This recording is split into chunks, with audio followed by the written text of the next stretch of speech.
Andy Malchiodi joins us in, I assume you're in California. I am back at the house after the event in Chicago, here at home. What's going on? Let's have a look at this background, Andy. There's a lot of good stuff going on. You've got your Yeah, music banner, you've got your wall of, is that your music stuff on the Live in the Pit, Live in the Pit? yeah, that's just an old tapestry I had from actually my first job. It hung in the surf shop, was my first job, and it's a Counterculture is the brand. I just took it when I left, and I've had it for 30 years almost. Where was that? Where was your first job? This was growing up in Miami. Yeah, amazing. Well, we're going to come back to all that stuff very shortly.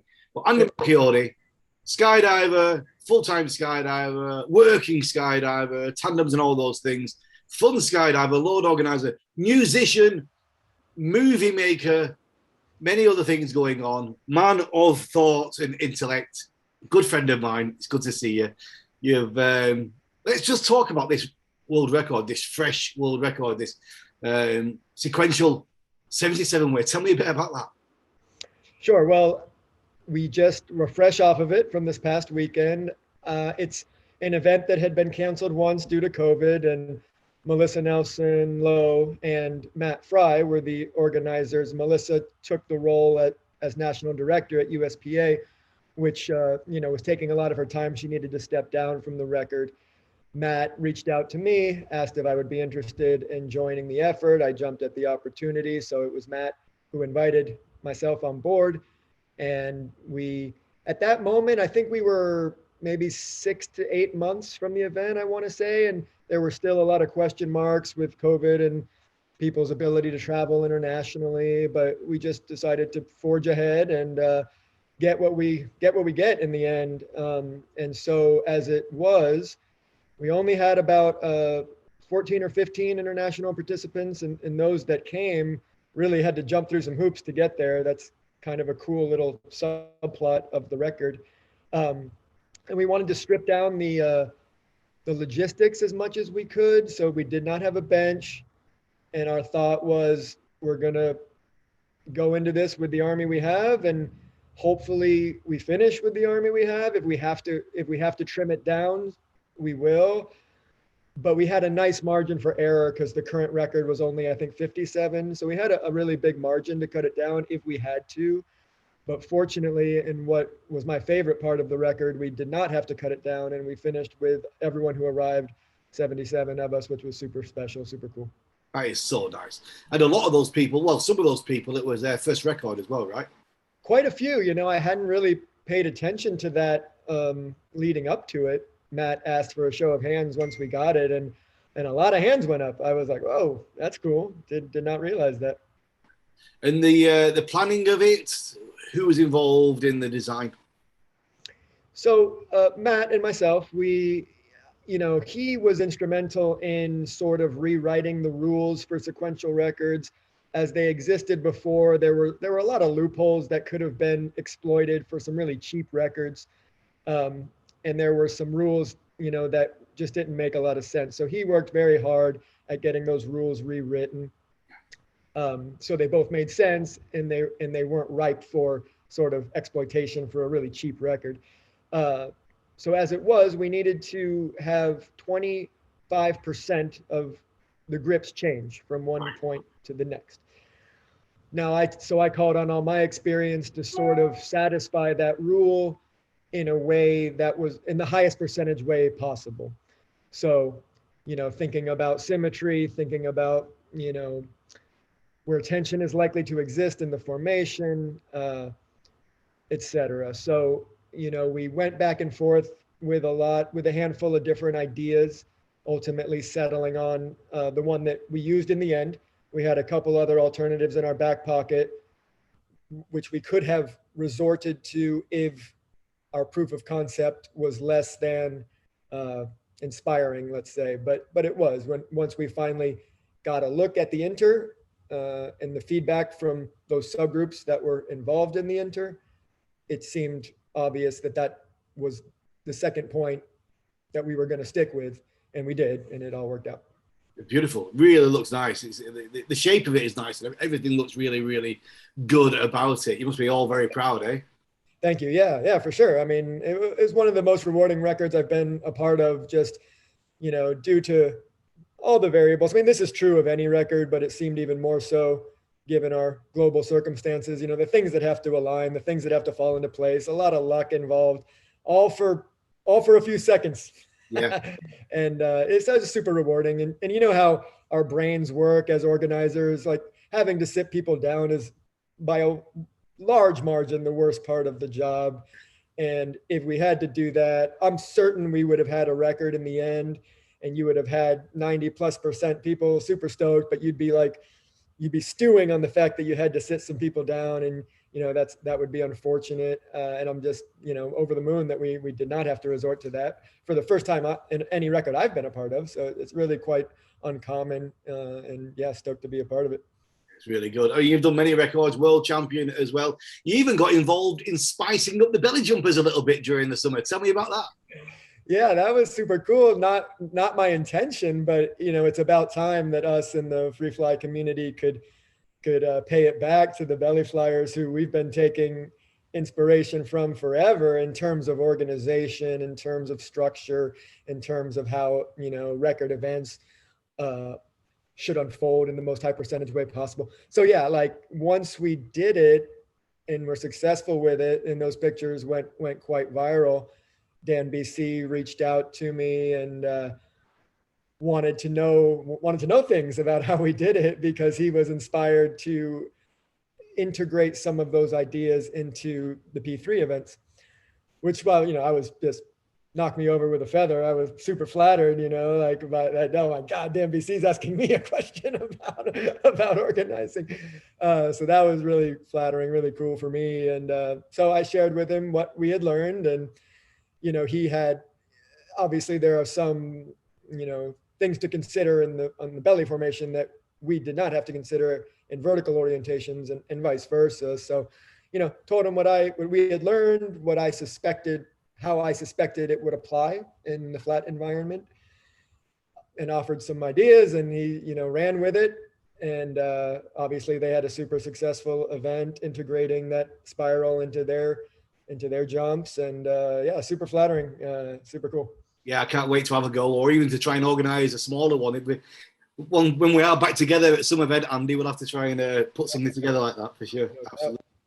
Absolutely. You mixed formation skydiving. Am I right in thinking you invented that? I'd like to say, I think it would be giving me too much credit to say I invented it. What I did was kind of package up sort of the piecemeal disciplines that existed, including the points that existed in the tunnel dive pool, the previous compulsory pool in the free fly discipline, and just some other moves that free flyers have done over the years, and sort of making them into some of the blocks. So what I did was compile all that existing stuff and made a new dive pool. Right. That in many ways was meant to attract those that were disappointed that the free fly compulsory dive pool had changed and didn't exist anymore in that form.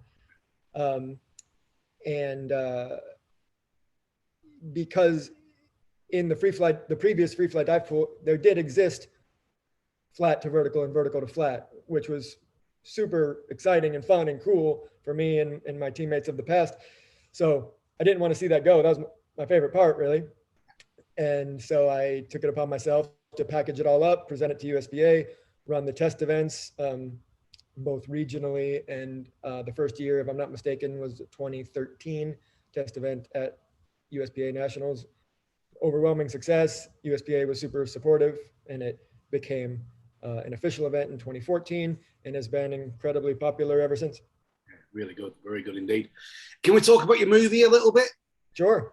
Where's that at? Can you tell us what it's called and where it's at?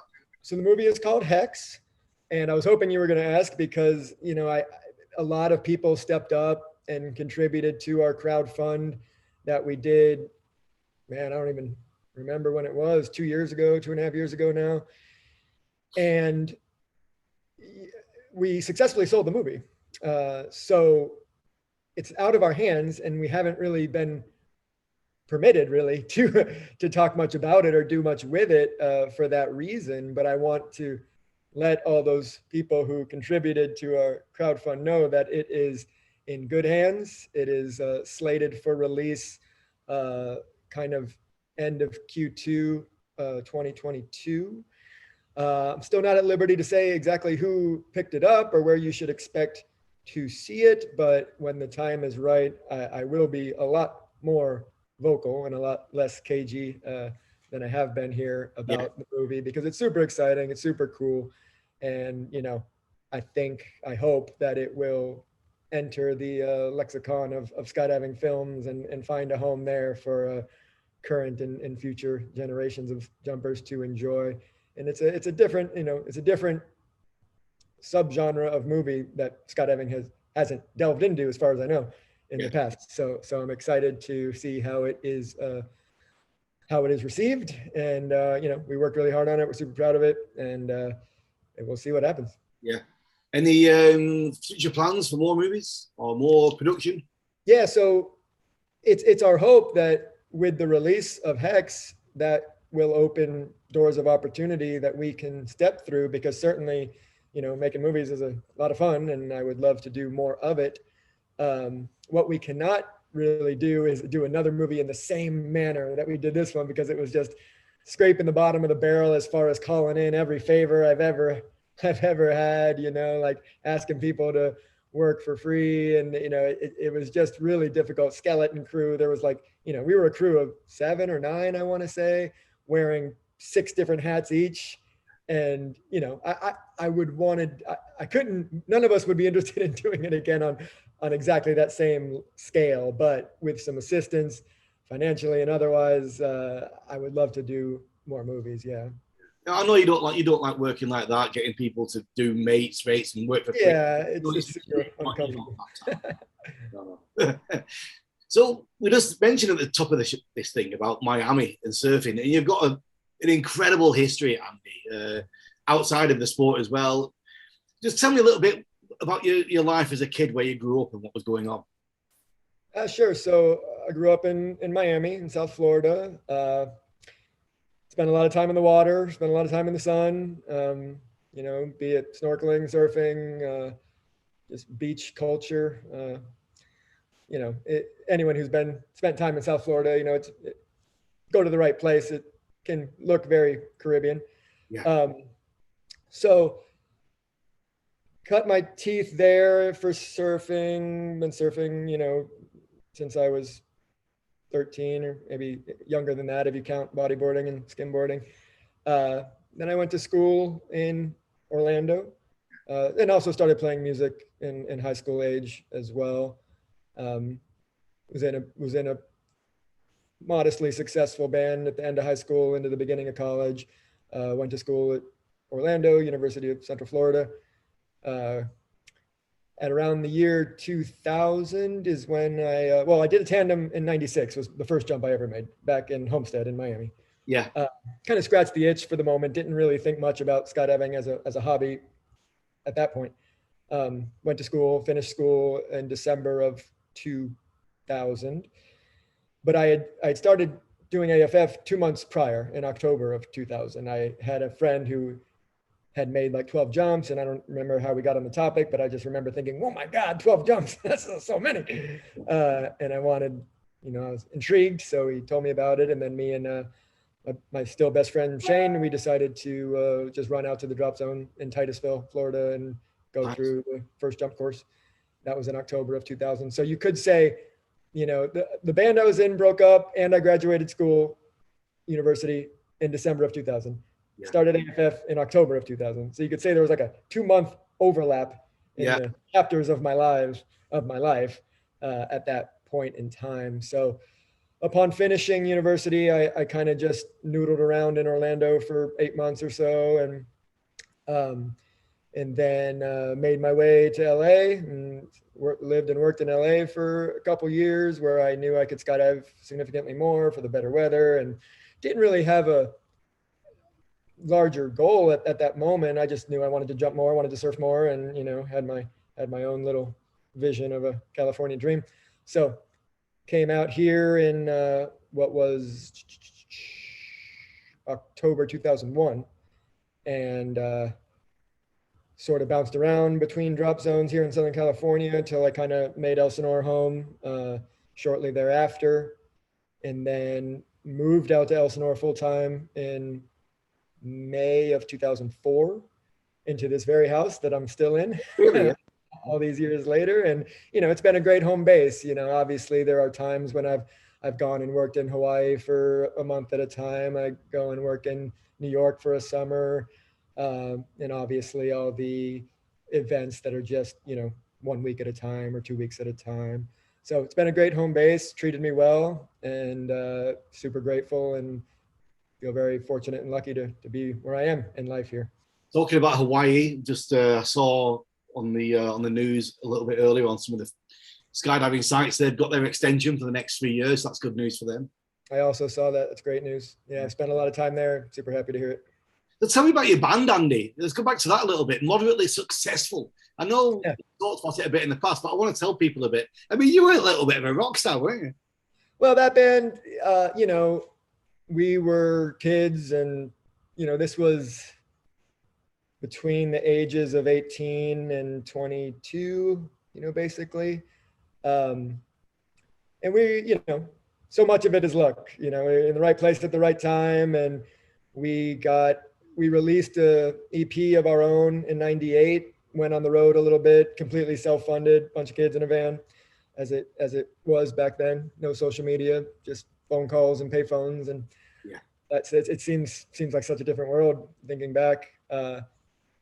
And, we got the attention of a slightly larger label that signed us to a contract in 99, I want to say. And it wasn't my first time in California, because we had actually traveled out here in 98 on that first tour. But in the summer of 99, we recorded a full-length record in Hollywood. So that was a really cool experience, recording with a producer that had produced some of our favorite records. So that was really quite the honor. But unfortunately, for a few reasons, the band kind of fizzled in 2000. And it was at a point, much like people face in skydiving, it's like you reach a crossroads and it's like, well, I either need to double down and really do this for real, or maybe I'm going to quit, because, it's hard to pick a middle ground. Yeah. Especially at that time in life where people, are looking to start a career or maybe continue their schooling, things that are going to occupy time. So it was really a fairly binary choice. It was not continuing to do it casually wasn't really an option. Right. You're either really going to go for it or you're going to stop. Yeah. And unfortunately, it was a situation where we chose to stop. But that was, amazing times. And those guys are still some of my very best friends. But when I came out to California, I wanted to continue to play music if given the opportunity. So I played in 2 bands in San Diego over the years. Once between 2005 and 7, and another time between, I think it was 2008 and 2011. And that most recent band, Arson Academy, we used to play every year at the Chicks Rock Boogie at Elsinore. And we're going to reunite this year, less than 2 weeks away. Yeah. I actually have our first rehearsal back tomorrow night in San Diego. So we go down and meet up. I haven't seen those guys in some years, so that'll be fun. And we're preparing to perform Friday night, the 1st, at the Chicks Rock Boogie. So that'll be a lot of fun. That's going to be absolutely amazing. Wow. Yeah. So when you got into skydiving, Andy, after all those years of surfing, so that, that the sense of an athlete, the balance of an athlete, did you find that was really helpful with your skydiving straight off the back? Yeah, it certainly didn't hurt. Depending on your discipline, depending on your goals, you don't have to be like a beast of an athlete to be a good skydiver. You know what I mean? But, for doing MFS, it's definitely helpful.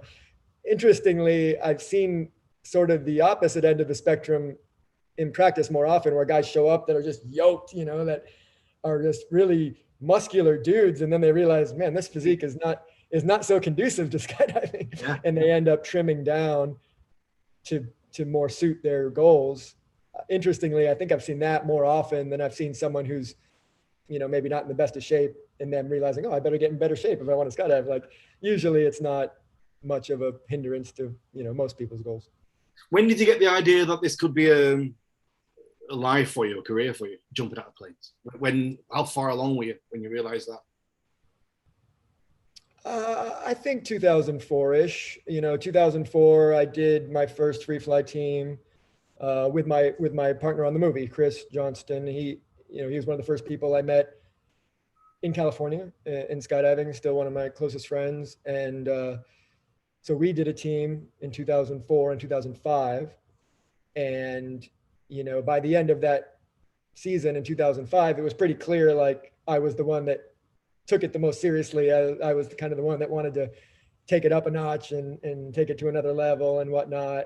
But, as any team goes, it's like, if those goals aren't in alignment, then it's like, oh, no worries, let's deband and we'll find a new team. And you look for people who have the same goals and aspirations and means and all the things that create a good teammate.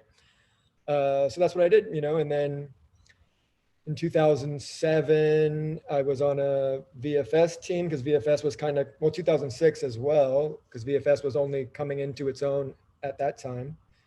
So I was keen on that and did a casual team 2006, a slightly more serious team in 2007.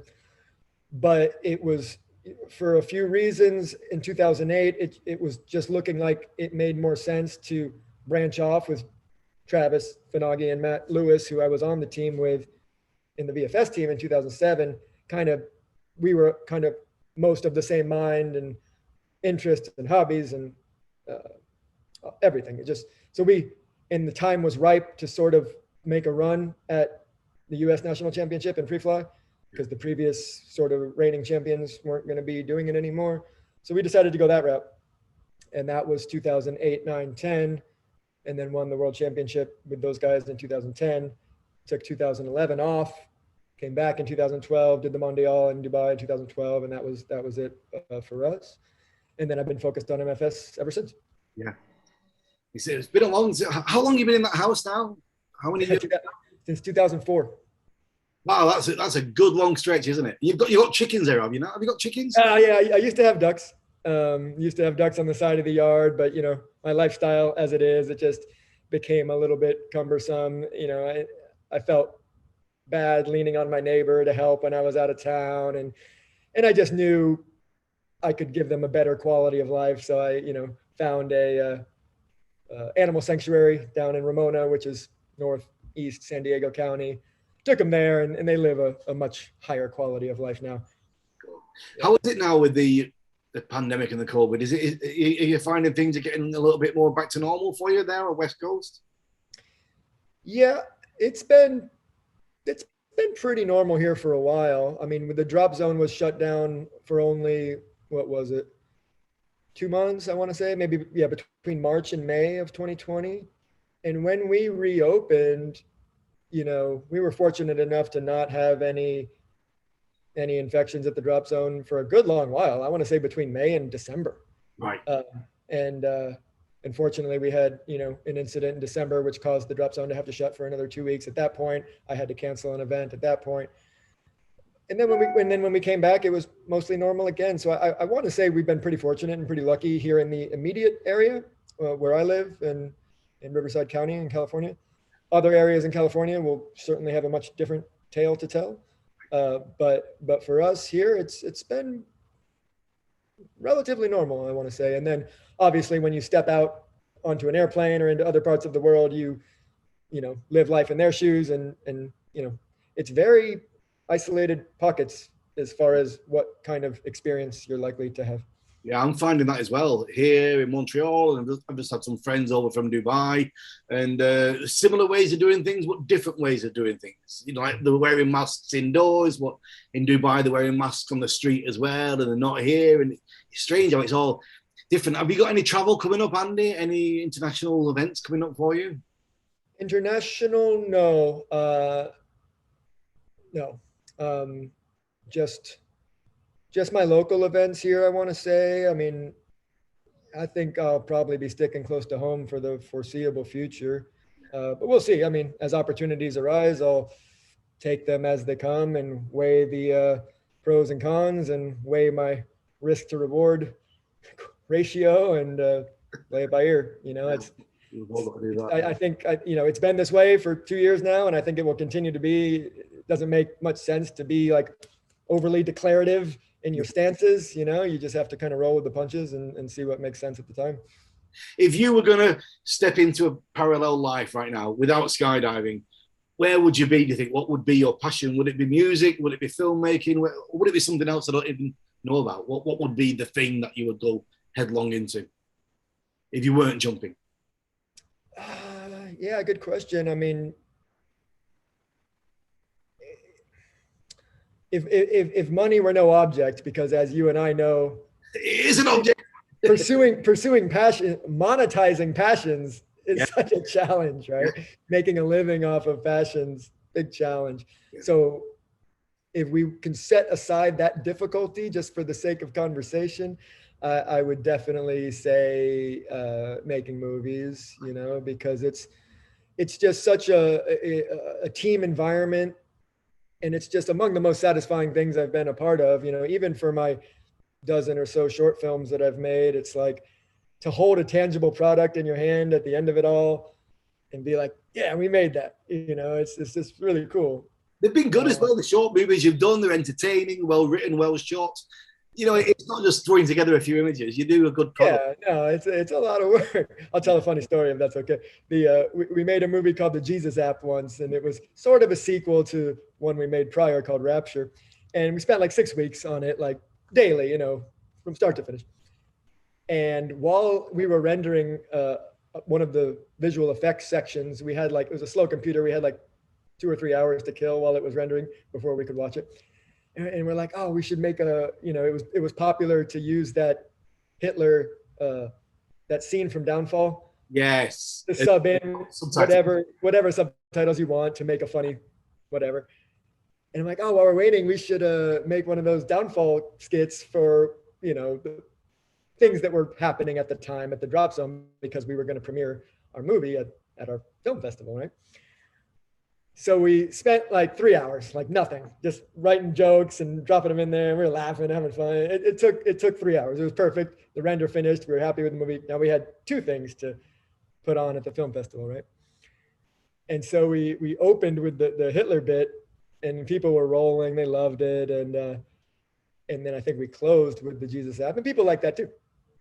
But all the next day, in the coming weeks, everyone's like, oh man, loved your movie. It was so good. I'm like, oh, thanks, man. Like, what was your favorite part? Oh, like when Hitler said this and Hitler said, I'm like, oh man. So like we worked so hard on one thing, and then we sabotage ourselves with this thing that took 2 hours to throw together, and people loved that more than anything else. But yeah, that's how it goes. Have you got some ideas for your next movie project? There's a few things, you know, like we want to be prepared, right? Because if Hex is well received and somebody or some group wants to work with us, you know, we want to have an answer when they're like, oh, you got any other ideas in the back pocket, you know? So there's a few things that we'd be interested in doing if given the opportunity, but we shall see. And jumps, any ideas for special jumps? Yeah, so we have an event here coming up that always runs in tandem with Chicks Rock. So expanding on the multi-level thing, I got some ideas that we're going to experiment with here in a couple of weeks. And that'll be like 2 16 to 20 way groups. And then everyone's sort of got their eye on the prize with the 200 way world record that's slated for the end of August 2022. So, you know, some of my events will in part be committed to just training for that. That's about it. You know, I'll be in Arizona for 2 weeks in October, preparing for nationals, getting that last bit of training in, and then probably, you know, be a lot of world record stuff after that. Good. Well, that's a good place to leave it. Let's check the timing. I think we're almost out of time. Andy, an absolute pleasure as always. Regan, the pleasure is mine. So good to be talking to you again. We need to get back to normal so we can do more of it. Yeah, we need to host something together at some point. Yes. You take care, Andy, and I'll see you soon. Well, okay, thanks.